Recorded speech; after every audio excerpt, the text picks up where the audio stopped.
Now it's time for our insight of the week. Crimson, what do you got for us? All right, Lori, as you know, I absolutely love any opportunity that I have to talk about one specific man, and his name is Thomas Jefferson. Okay, hear me out, okay?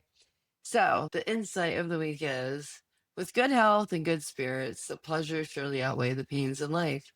Why not then taste them again, fat and lean together? And so I know this is like so 1790 or like 1820 something, but I think what he's trying to say is that there are millions of these moments of joy in our life. And yet the moments of pain absorb so much more of our energy and resources. And so why don't we lean in more to the joy? And I read this quote. So he wrote it when he was like 80.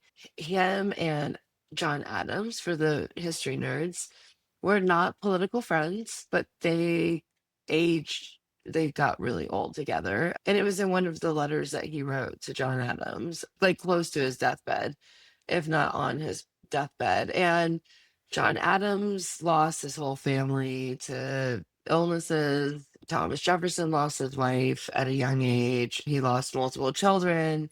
He had obviously a lot of political things going on, you know? And even on his deathbed, he looked back and regretted not leaning in on the joy more. And so when I saw this quote when I was in my early 20s, it just really hit me hard because it's so true, Yeah, it's really true. This is a great quote because I think this is what I was trying to get at with like, even though my score is low, I feel like I'm riding the wave of the contrast.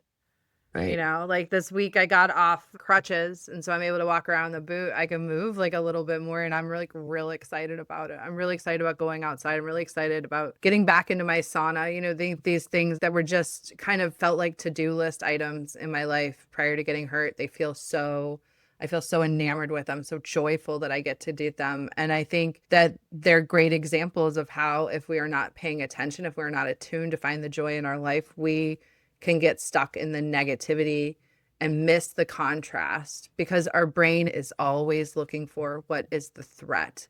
And so we have to very intentionally counteract that and find more psychological safety, emotional safety, physical safety, spiritual safety, whatever it is in our lives so that we can use that energy instead of being always on guard, ready to react, to be able to engage intentionally with paying attention to and capturing the joy around us so that we can live the full contrast of life. The contrast is the beauty, even though it includes the things that we don't think of as beautiful.